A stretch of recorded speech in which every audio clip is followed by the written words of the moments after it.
Hi, this is Stephanie Miller from The Stephanie Miller Show. Please enjoy this exclusive clip from my show on Political Voices Network. Hello, Jesus. Good morning. Oh my, hello, Stephanie. Last time I saw you, George Santos and Kevin McCarthy were still very much employed. Hello. Oh, by the way, I have a guess the quote for everybody. Hold on. Hold, please. Hang on. Where's Chris? Huh? He's not here. He's no in casa. Who said, when you look at the Democrats, they actually look like America. When I look at my party, we look like the most restrictive country club in America. Who said that? Norman Lear. No. Oh, that was Oh. a guess. That was Kevin McCarthy. Very helpfully Oh, giving us an okay. ad before he goes. Wasn't that nice? Thank you. John, I don't know what to say about, I saved this for you. Stephen Beschloss tweeted, I prefer House speakers who don't think their power was ordained by God and who don't hear voices telling them that they get to be Moses. Oh my God. So this is Speaker Johnson, Speaker God Warrior. This is 5. Here we go. The night before he became speaker, this was a gathering of Christian I put him in nationalists. quotes. Yeah. Okay. Allegedly. Okay, I don't know. We're coming to a Red Sea moment. What does that mean, Lord? And then when the speaker's race happened and Kevin McCarthy, who's a dear friend of mine, was deposed, vacated from the chair, oh, wow, well, this is what the Lord may have been preparing us for.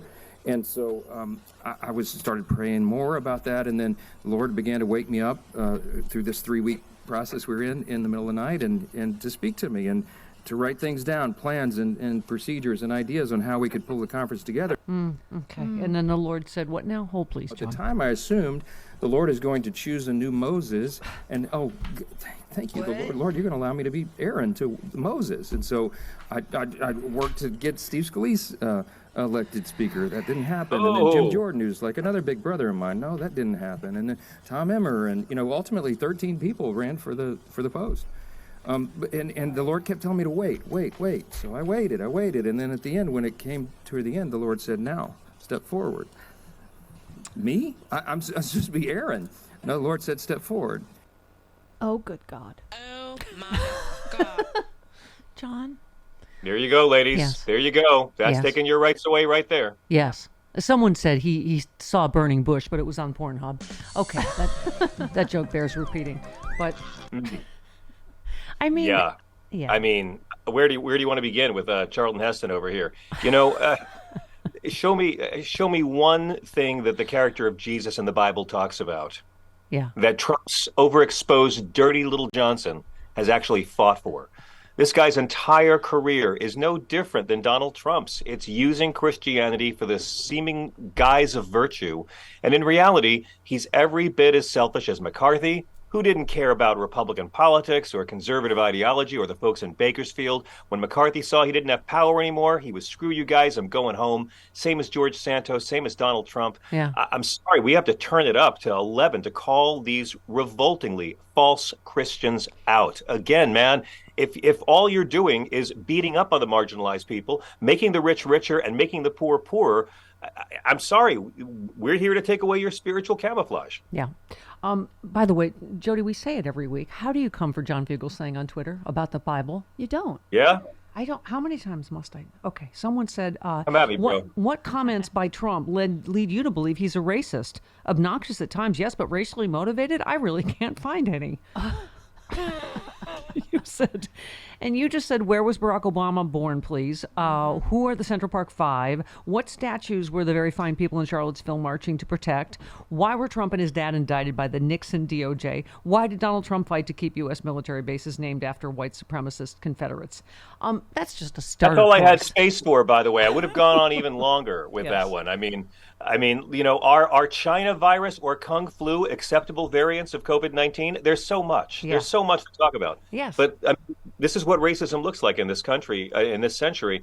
It's the denial of racism existing is the new racism. Mm-hmm. I mean, these are the people who get so much more offended by Colin Kaepernick's knee than by Derek Chauvin's. And that guy you're talking about completely admitted that, Derek Chauvin was an innocent man who was framed, and Colin Kaepernick hates white people. And it's I like, just hung up with Michael Steele, as you may have heard, and I just shake my head. I don't understand. He admits the party is deeply racist, but wants to stay in it and fight. But I'm okay. I don't get But it. Republicans think that racism means someone wearing a Klan robe and saying the N-word.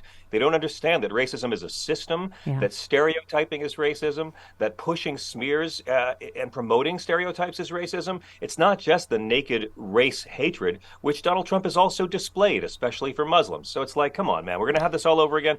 He's going to be racist, and people who don't mind racism and have never been offended by police brutality aren't going to see the racism because they don't mind it. We can't let that make us crazy. We just have to beat them. Yeah, you said liberty for all Americans, unless you're a woman who wants control of her body, a tax-paying trans citizen, a library, a teacher who wants to answer a student's question on historic racism or sexual orientation, AP African American Studies, unless Ron DeSantis, where liberty goes to die. We've been talking obviously about this Texas case all morning, John, and it's just, I keep saying, stop making the Handmaid's Tale jokes. We're there. Like, just the first line, a woman had to ask a judge for permission to have a life-saving abortion and the opportunity to be able to have children again. That's it. And they're so pro-life. They are so pro-life. They're willing to say, no, you're going to have to carry that child that has no chance of living, have it either die inside of you or give birth to it and watch it suffer and die its first year of life. That's First few days in this case. Led by Ken Paxton, who's a crook. Yes. I mean, thank you. And again, this is where we're at. Texas is banning nearly all abortions right now. And they've got the overlapping bans allowing abortion that ban abortion from the moment of fertilization, allowing private citizens to sue other people to help a woman who obtains an abortion. I mean, these posses, her doctor's saying that her health is at risk and her child has no chance of survival. This is a mom of two who wants to have another kid. And these Republicans who, again, don't care about what's actually in the Bible, just need to pretend that they have virtue. That's it. Yeah, and you did you said this post lists every time in recorded human history that extreme religious conservatives in power anywhere on earth have historically been the good guys. And then it's just a big blank, which is funny. Yeah, I mean, it's all a check to see how extreme these fake Christians can go. Texas is the canary in the coal mine. Stealing children from their parents and putting them in cages by themselves? Yeah. How about a razor wire in the Rio Grande to lacerate these Christian refugees seeking asylum here? Yeah, have that. Yeah. I mean, literally, the meanness is the point. And the less Christian they can be, the more our right-wing Christians like them. Yeah. You commented on the debate. Is that what it was? GOP debate this week. You said if Chris Christie thinks he can still be president, I've got a bridge I want to shut down for him. Hi, that's funny because he shut down the bridge. It's always still funny. Okay. Hold up. You said, Nikki, I know, we were just talking to Michael Steele. I mean, it's just so bizarro world. You're watching a quote-unquote debate between people who won't run against Trump, who are 50 points behind him anyway. Chris Christie's the only one running against him. You said only one can be a distant second. Yeah, I mean, it's just, what are we watching here? You said Nikki Haley's telling the truth about Putin, but the GOP voters might still forgive her for that. I mean, who knows? This vote in Congress to not, we are at DEFCON 5 on Ukraine, and they're saying they're celebrating on Russian TV channels that the U.S. is about to, give Ukraine to Putin. Yeah. And that's just how little Vivek wants it. I mean, again, Vivek Ramaswamy is so awful. He makes Nikki Haley seem presidential. That's how awful he is. I said really that. I think he's a plant. I think he's a plant to make the rest of them seem even vaguely palatable. Like no human being could be invented that irritating. I think he's a plant to get far right MAGA talking points in all these debates, and that's it. This is Steny Hoyer on Ukraine. I just don't understand Speaker Johnson or, frankly, the Republicans in the Senate not saying we're for Ukraine and we need to work on border security. We're for Israel, but we're not going to make it contingent upon some other agreement that we have to make. That is not the message that the United States of America, the paragon of freedom and democracy and the example of freedom, should be saying to the rest of the world. Yeah, I just... Yes. But you're right. Nikki Haley said that's out of step with her party, saying anything against Putin or Russia, right? Stephanie, let me tell you something. Yesterday was December 7th, the day we mourned the attack on the U.S. naval base in Hawaii that led to the film Pearl Harbor, and we never forget. We're all still mourning the film Pearl Harbor after Ben what Affleck, happened. I think, is still dreamy. I don't care what you say. That- Kate no, Beckinsale. wow. Actually, no, that film's a war atrocity. That film comes up right behind the Bataan Death March. Yeah. So, we're fighting for freedom, absolutely. And that's why it's amazing that this is the same week that Kissinger goes away, because I think Henry Did Kissinger... I make a Ben Affleck Batman joke this week? Why? How did Ben Affleck get lost in the carnage of the Stephanie Miller Show this week? What has he ever done to you? I don't know. I like the guy. Okay. Sorry. Sorry, John. That's okay. Here's our friend JoJo from Jurors, who we love, said, when Nancy Pelosi had to step aside for a Republican speaker, she remained in Congress, took on the role of mentor, paved the way for the next generation, announced her campaign for re-election. When Kevin McCarthy lost his speakership, he kidney punched a dude, whined nonstop, and has decided to reduce his party's already slim majority by leaving early. But do go on about how women are too emotional to lead, won't you? I mean... Yep. He's everything the party is now, right? Just petty, vindictive. I mean, whiny. That's it. I mean, that's it. And it was amazing watching all this happen in the same room where Kevin McCarthy voted to throw our votes out.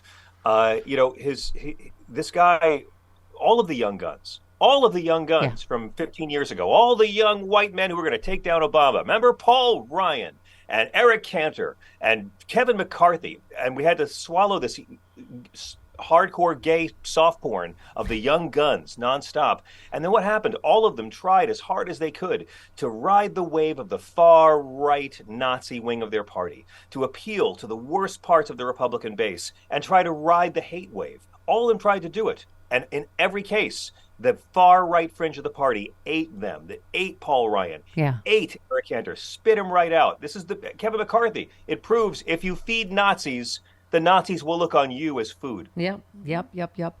Here's how we, in closing, how you alpha liberal like John Fugelsang and Hal Sparks and Frangela. Rubina tweets, the Democrat who was elected president of the school board in Bucks County, Pennsylvania, in an election that effectively ousted Moms for Liberty, trolled them further by being sworn in on a stack of books that they had banned. I sent that to Carl Frisch. He loved it. I mean, yeah, it's just...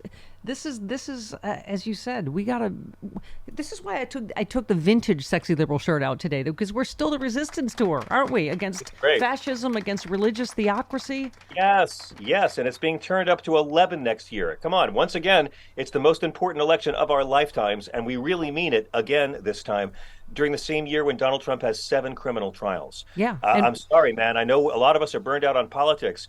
Take a Christmas break and then get back in the game, because we're going to need everybody in 2024. Yeah. And why not laugh along the way with the most attractive liberals in all of America at our Stephanie Miller live shows? For God's sakes, people.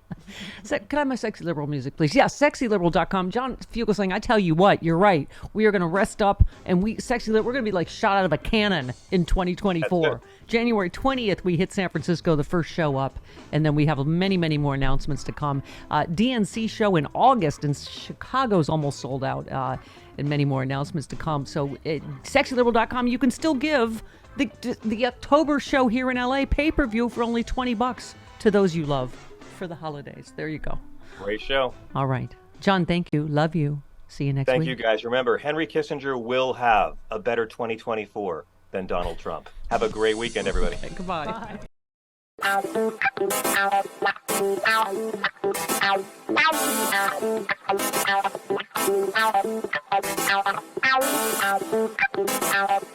Ow.